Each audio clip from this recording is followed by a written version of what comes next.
Hey everybody, and welcome to the ACE Football Academy. I am Coach Hamilton alongside Coach Dunham. ACE is brought to you by A.C.E Car Wash here in Richmond, Kentucky, locally and family owned. Please make sure you go and see them for all your car washing needs. Today, Coach, we are going to continue our quest to build the perfect tryout. We spoke last episode with Coach Brian Boosie and Heather Hines. We're going to continue that conversation today with Coach Glenn Alpert from Virginia. He is a high school coach. He is a club coach. So he's going to have a different spin on tryouts as we look, again, to build the perfect tryout. I'm going to go ahead and throw it over to the three of us and this conversation. Enjoy. I'll kind of start on a little bit on the tryout piece, and then I'll talk more about my background. Sure. Every tryout is going to be the perfect or ideal tryout is always based on the environment that you have to deal with. So speaking from my experience, these are the different kinds of tryout situations I've been a part of, or I know exists, out there. One is club soccer. So you have whatever year is the first year that tryouts happen. In some clubs, for example, they form travel teams at U8. Around here, I'm in the Northern Virginia area, just outside of DC. Travel doesn't start until U9. The tryout situation at U13 is also a big year because that's the first year that ECNL and GA, Girls Academy League, starts. So those tryouts have a very unique dynamic to them. High school JV varsity tryouts, ODP tryouts, Super Y tryouts.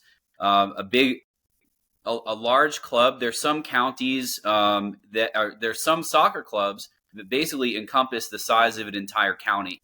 So you may have like 25 elementary schools that feed into one soccer club. Tryouts for that kind of a club look a lot different than a club that services maybe one high school, one middle school, and a couple elementary schools. And of course, we have quote unquote tryouts for college soccer. So before I think even thinking about what the approach is or the ideal is what's the environment and what does the environment look like in terms of volume numbers, in terms of volume, and in terms of the level. And it's kind of like an X and a Y axis, right? We have the number of players trying out and then the level of the program, that they're looking to put together. So onto my background. I've been coaching. I started coaching when I was in college. I got my D license in summer of 2001, which was crazy. But I started coaching in earnest 2002. Almost exclusively coached boys teams, boys programs, high school and club. Until about 2000, I took a couple years off for graduate school, did an MBA program. When I came back into soccer in 2016, then I picked up a girls team. I started with a U9 girls team, 2008. That was the year of the age group split, where the birth year was somehow split, and it's now 08s, 07s, et cetera. And so there was a team at a club I was just doing some training for that didn't have a coach, and I was asked to pick it up. Since then, I've really specialized in training female players. I'm continuing to stay with the same team. We're now going into U16. So this is going to be our eighth year together. This past season, I was the head coach of a girls' high school team in the area. As a head varsity coach, I've coached ODP district, which is in Virginia. The state is divided into different districts. So I've coached at the district level and been a state evaluator. So when they get the state player pool together, evaluated that. I've coached middle school, JV. The last year I was actually a trainer for a men's team as like an assistant / trainer. And that gave me an interesting perspective as well. So really, I've just done a lot of different things and a lot of different perspectives. I have an entire curriculum that I've put together from training girls from U8 to U16 and the high school curriculum. So what I'm hoping to do is after we finish with our girls team in 3 years and they graduate, to publish some kind of curriculum or training material where a coach in a different a lot of soccer is by osmosis. A lot of coaching knowledge outside of what you get in a course is by osmosis. And if you don't have a lot of resources around you who have the time and effort to impart the knowledge that you need, a lot of coaches, have struggles or have questions that go unanswered, especially on the girls' side. There are fewer coaches that specialize in coaching female players. So hopefully I can be a part of that and help that out. So that's kind of my, license-wise, I have a USSFB license and United Soccer Coaches Premier license, and I've done a number of other things as well. That's awesome, Coach. And I love the idea behind your kind of your education, your training outline, because I coach girls as well. Coach Dunham, my partner, he coaches boys currently. We have both, how Coach and I met is through the girls' local high school team. He and I was his assistant for a few years and then took over for him for a few years. So, yeah, it is, coaching boys and coaching girls on from my point of view is so drastically different. We could have a whole conversation on that if we wanted to. But real quickly, so let's just dive into some tryout things. Coach, and you kind of hinted at this at the beginning of the podcast when you mentioned, the tryout kind of depends on the environment. So when looking at a tryout, are you doing more technical work, or are you looking at more tactical side of things?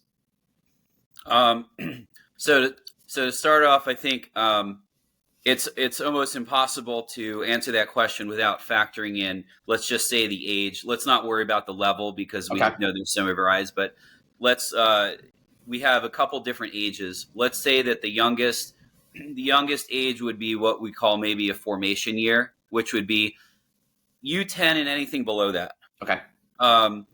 A transition to tactical, a transition to where we start thinking about tactical. I mean, we can think about it earlier than that, but we're looking for, I guess this is how I'd say it. U10 and below, well, before I even get to that, the four things which I think are, there's two different frameworks that I think work really well. If a coach has a clipboard out and we're looking at players, the two frameworks that I'm aware of that exist out there are, one is the US Soccer, which is the four pillars of the game, physical, mental, technical, tactical. That's one aspect of looking at it. The other aspect is what originally came from Ajax with their youth academy, which was really one of the first in the world. Netherlands being this really small country and having limited players to choose from compared to the big countries in Europe, Ajax realized that they had to get the very, very best out of fewer players. So they developed what was called the TIPS: technique, insight, personality, and speed. Technique speaks for itself. Insight is really decision making. Personality, we're looking at mental qualities: hustle, good communicator, mentally tough, aggressive, push, deal with those kind of mental, just doesn't stop, those kinds of things. And speed, it's not movement speed is one part of it, but it's technical speed, tactical speed, speed of play, speed of reaction, speed to so it's those kinds of things. I think it's good actually to use both frameworks. The unique thing with soccer is that there's nobody out there that can say this is the right way to do it. So it's all a matter of opinion. It's all a matter of kind of like thought process. So I would say certainly at U10 and below, generally speaking, we're looking for potential. We're not looking for a complete player. I would say one of the things that might limit a player, like I'm just trying to think, what would limit a player from making a team at a U9 or U10 or below level? One of the things that might just be lack of experience playing the game, where you put them in an environment and they're slowing it down. And I think that's what we're looking through all the age groups. It's easy to tell the players that are hanging with the group and that are keeping up, but I think the thing that you can do, the low hanging fruit, is which players are slowing the rest of the session down or slowing the other players down. when they get the ball, maybe the player takes too long to make a decision. Maybe their technique is too low level that when they get the ball, it slows the rest of the team down. At different age brackets, I think that looks a little bit different. But I think if I had to say one thing across the board is, as a coach, where is your cutoff? So you have players that you're going to take, players that you're not going to take. That's just part of it. But there has to be a cutoff somewhere. And what is the determination of where that cutoff is? And what are the qualities that, if here's the line, what are the elements of a player that we look for that get them above that line? Who's the last player that we choose, and who's the first player that doesn't get selected? Even though that, even though that, having those. but where is that line? Well, and I think having that outline, even prior to tryouts, is so important. Like, I don't want to go into a tryout thinking, okay, do I like You want to have some idea of what makes a player above that line that you're talking about. I think that's a great point. Once you select the team and you get into your, let's say in a high school situation, you know that this group is, you're taking these players. You may not know who's a JV, there's another line between varsity and JV, and you're not going to figure that out in a tryout. You're going to figure that out scrimmages and other things. Right. And it's the same team. If you have a team of 18 players that you're selecting, let's say you're forming a new team together. So yeah, I think still it always comes down to a few things of where that line is the first thing I would think about, regardless. Are we talking about U9 or U16? It's technique level. If a player has good technique, but they're not the best athlete, or they're not hustling or something, I feel like we still find a place for that player. If their technique is good enough to keep with everyone else, you don't usually see that. Like, I'm trying to think though, you don't usually see that though. You don't usually see player with really good technique but is lagging in other areas, because if their technique is good, it means that they've been putting a lot of time into the game and playing it. Sometimes you get a player maybe who isn't the fastest, right, or isn't the most athletic or the fastest player, but that's usually like in that middle school. That's usually at middle school or ninth grade. Ninth grade is still a development year. 10th grade, they start to kind of solidify as an athlete. So those are things you can work on. But by the older ages, they've developed and they're keeping up. So I'd say the first measure, where do we put that line, usually has to do with technique. But as you get to the younger ages, the prerequisite to technique is having what I would call good coordination level, which goes into things like balance, quickness, agility, ability to stay on your feet. Just to use an example, I had a player who never had played recreational soccer up through U9.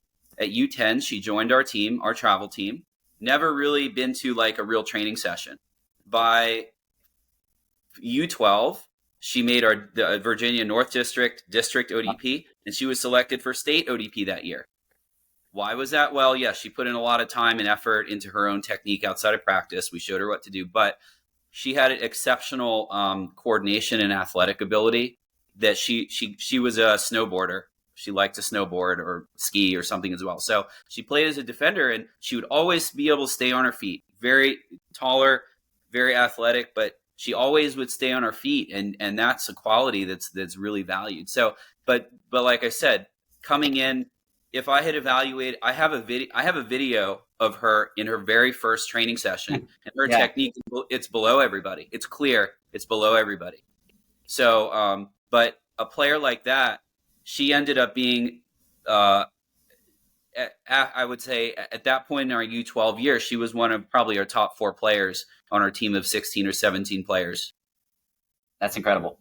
Yeah, and a lot of that is just, as you mentioned, her drive, her work ethic, her passion for the game that really helps to drive that. But I think you're right. If you or your fellow coaches hadn't noticed that technique, or that potential to be there, maybe this player at another club or with less qualified coaches gets cut, and then they quit playing the game. And I think that kind of leads me into kind of my next question. When we talk about cutting players, you mentioned U9. We start academy here at U8, and I mean U8, U9, U10. I'm a firm believer that we shouldn't be cutting any of those players. If they want to come out and play and work, then why, let's give them the opportunity to do that. And then I think what you have happen is when you start to make that transition to U11 and U12, you get, they kind of weeds themselves out in that process. But, these younger kids, I think you should not be cutting. That's just a personal belief of mine. So kind of with you, where is that cut line?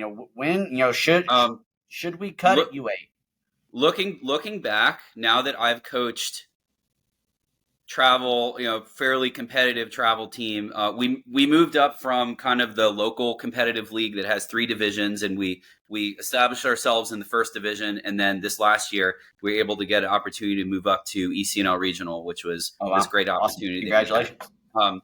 But seeing the development process and having really coached U8 all the way up to now U15, 16 in high school, etc. There should be an avenue for a player to join we have what we call the grassroots level, and then we have what's called the performance period, which is anything above that, where, okay, required, you're going to be at this many practices, you have a coach who's following a professionalized, education program and has a curriculum for you. Beyond grassroots it's participation. And if there's more than that, that's great. But there doesn't have to be more than that, because players aren't necessarily there for more than that. But again, some grassroots environments can be competitive. So, in other words, we're moving from grassroots to maybe what we call like academy level, and then academy to travel. There's sometimes an intermediate step. If you have 3 teams, the bottom team is the sort of intermediate, to the high level. So looking back, there needs to be an entry point into the competitive level for U13 and below. Meaning, if a player has played grassroots or recreational soccer all the way up through the end of U12 and they want to be able to compete on a higher level, there needs to be an avenue for them once they get to U13 to be able to step into that. Once you get to U14, so the goal in my mind of U13 and U14 is the players need to learn how to play 11v11 in some kind of a game model, meaning some structure, the attacking side and the defending side, and figure out a position or positions that work for them. Because by the time they get to U15, the game now speeds up and accelerates, and that's sort of now we're building on that, right? Hey, if a player's never played soccer before and they step on the field at U13, we know that that's not where they are. And that's okay. But if a player has, let's say, played grassroots or played recreational soccer all the way up through, and at U13, they're ready to say, hey, I'm more interested in soccer now. I want to join some kind of a more committed team. U13 and below, we need to have that open door, because you just never know who's going to get really, really, really into soccer. You also don't know who has the potential out of nowhere to become a phenomenal player. Like this girl who was on our team. The thing that got her to the ODP state level was 2 things. She was a gifted athlete. Number 2, she was very committed and practiced a lot on her own. If she didn't have players that make it to those high levels, have multiple things that are in their corner, it's not usually one thing. And if we had only looked at her athleticism as a summer before U10 player, her athleticism was just as, Gumby as anybody else. But man, did her athleticism really fill in early. She was an early developer, but you know what? That allowed her to get in the state pool and being evaluated for the region. I don't think they did region stuff at U12, but I mean, how are you going to know that? And, Manchester United does, and all the EPL teams, they do like bone density scans, and they do all these things to try to look at the height of the parents and whatever. Right. At some point, you just don't know until the player gets closer to there. Yeah, absolutely. I agree with that 100%. Coach, so let's speak to the high school level. You mentioned you're coaching the high school girls team, your your 08 team. So walk me through just real quickly, like an hour and a half tryout. What's that going to look like for you? The girls show up. Here we go. Coach is ready. Sure. What's that going to look like? Well, perfect situation because this was my first season coaching the team, and there were a lot of players I was not familiar with at all. There were a few I was familiar with, but at tryouts, so this is what we did is the idea was to say, let's watch them play 4v4, 7v7, 9v9, and 11v11 because those are the stages that they go through that we train in and play in. So what we did to start off is we grouped them by birth year because in high school situation you can have 07s that are playing that just are in the high school soccer in Virginia for the public schools is in the spring. So there could be a player who's in spring of U16 playing, who's a freshman, who's in the same, evaluated by the same measuring stick as a player who's in spring U15. And those are two different games. A year apart is a different game. It's faster. It's physical. There's less room for mistakes. So what we did is we just broke them up by birth year. And the oldest age group, which is like a combined, U18, U19, we just put them together because like at that point it's pretty even. So what we did is we broke them up and we had our checklists out and we looked at which were clearly the best players in. We had 4 fields, which were clearly the best players in each 4 fields, and which were clearly I think that's what we started with. Is instead of we could easily start to identify the players that were struggling the most or having the hardest time. It's fairly obvious, for the most part. So what we did is we just identified the top players, and then the next step is that we put all the top players. We divided the field in half. We have a whole field here, so we put all the top players, and we made maybe 2 different teams and mixed them up. Like these are players that it's pretty much if we needed to decide, if someone asked us to make a final decision, they're just like, it's easy to figure it out. Yeah. And the majority of them were on the team. Surprise, were on the team last year anyway. But so this is where we really had to really get our thinking caps on. Is what we did is we had two 7v7. Then we just mixed everyone who was not part of the top group. We had 2 7v7 fields going. And what we would do is out of that group, we tried to identify basically like we could identify the top players in the group and the bottom players in the group. And at that point, we picked the players out. Anyone who was the top in that group, we moved to the other field. And then by the end of it, we're left with, here's a list of players who we think we're starting to figure out where our cutoff is. We don't know exactly where the cutoff is, but that was kind of the progression. Is we looked at, we would have them play 4v4, 7v7, 9v9, 11v11 throughout. Like each day we trained, and then we did some training, and then the second hour of the tryout of the session we would play. Awesome. Coach, again, you're in Virginia, we're over in Kentucky. So for me, again, you and I can both speak based on the club side of things versus the school side of things. For us, on the school side of things, there's never parents there. It's just us and the coaching staff and the players. Yep. On the club side of things, especially for those younger age groups, we get a lot of parents that'll sit and watch. And, even we've had to have moments where like, okay, behind the fence, parents stay behind the fence. Yeah, sure. Have the line. What are your kind of thoughts and feelings on that and like the parent involvement in things during tryouts? So a parent, if a parent really wants to watch, they're going to find a way to watch, whether they're going to get out binoculars. Like when we do state or district ODP tryouts in Virginia, in the training center that's in Fredericksburg, there's a big fence, and then there are a lot of fields on there. And the places that we do the tryouts, you have to walk all the way. But sometimes parents go in and watch. And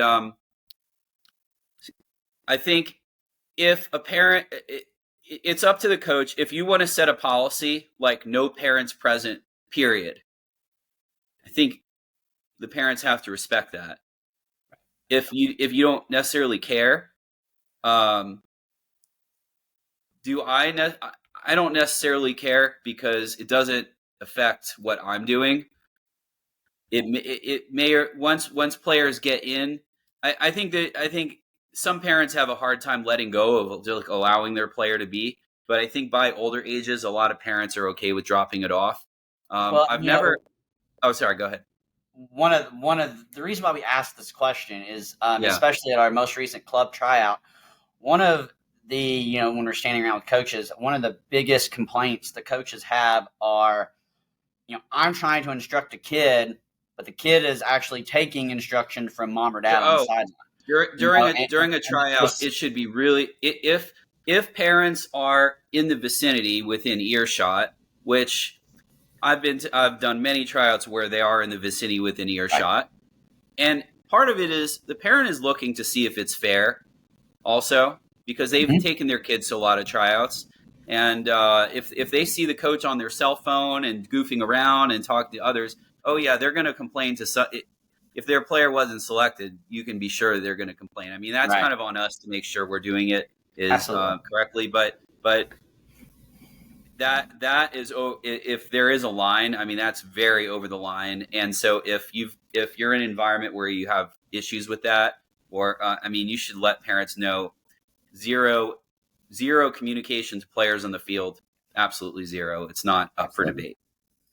Um, let's continue with that coaches talk.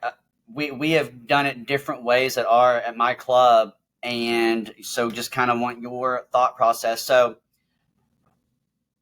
this year, I coached the 2011 girls, and so I've had two teams, kind of what you talked about, kind of the A team and B team, if you will. But Yep. you know, so this year, moving to 11v11, we combined teams. So I was going to have some cuts this year for the first time.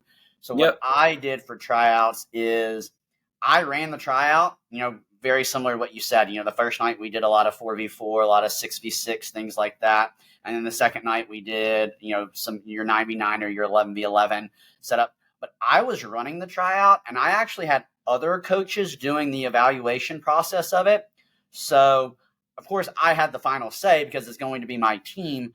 But then I was able to go to those three or four coaches and have them say, hey, player X, player Y, player Z, they need to be cut. They're not up to that level.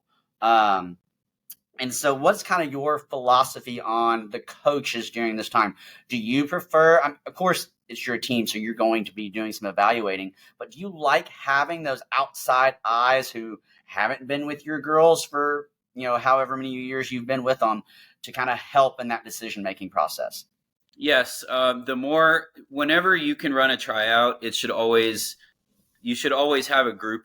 You should always have several coaches because everyone's going to have a different opinion in any tryout situation. And I realized this very, very early on, is that it's in any group of players, it's very easy to identify the top 20% and the bottom 20% very easily. It Yes. doesn't take a highly experienced coach to do that. We still need to do it. But the hardest part is as we get closer to where the bubble is, where the line is. Mm-hmm. That's okay. We know that this is the bottom 20%. We know that this is the top 20%. Then it's easy kind of to fill in. Okay, who's if we take those players out, those top 20, who are the next top 20%? Right. Again, it's easy because it's going to be obvious. But as you get closer to the line, that's where I think it's, as coaches, we have to give the kids a fair chance. We have to give the kids a fair opportunity to show what they can do. And that also means, also coaches we have different preferences and biases Mm-hmm. as coaches, what kinds of players we like and what kinds of players we don't like. We all have certain kinds of biases based on the kinds of players that we've coached over the years, individual players that we've had success with or not had success with over the years. Like if you coached a while, you had players that you tried to develop that end up not quite panning out and then changing sports. We also have certain molds or profiles of players that we develop that put in the work and made it and caught up or almost caught up, and now they're there. So because whether we admit it or not, we all have some kind of biases, or like, I like to look for technical players. That's my thing. But, sometimes center forwards, are bulldozer. Sometimes a certain player who's a kind of bulldozer has a place on a team. But they may lack, maybe it's a player who just lacks lower body coordination, but they can help your team. And some coaches don't like, some coaches prefer I call the BFS, the big, fast, strong. If you have two players that are equal technical ability, but one's bigger and faster or stronger, that coach is going to take that player 10 times out of 10. And so just as an example, I have a player on my team on my club team, who at U13 made it to the state pool of Virginia. At U4, was it? I think U14 made it all the way to the state pool. U15 comes to district tryout, it's a different coach, different preferences, looks for different things. She doesn't even get selected for the district tryout. So The thing is though, there are many factors, and I think that's good for her. I don't know exactly why, but that's good for her because it shows that different coaches have different preferences. Could it be that coach, the coach who was coaching that particular group of players, has a particular team that coach coaches and is used to certain caliber or certain physical makeup of players? So your club team coaching biases if I'm a club coach and I'm used to coaching EC, like I don't coach ECNL national, but if I did, a coach who coaches ECNL national knows what the standard is. And so if they switch over to coaching high school, or they switch over to coaching something else, they're going to compare that against the standard that they're used to. Right. And I think we have to be aware of that. So that's why it's good to have several people involved, because we all come with biases from a lot of reasons. A great conversation today with Coach Alpert. We appreciate him joining us here on the ACE Football Academy. We will continue to have conversations with different coaches from around the country. We're also going to have some conversation with players as well, and we look forward to continuing to try and build the perfect tryout. This has been the ACE Football Academy. Thank you for joining us.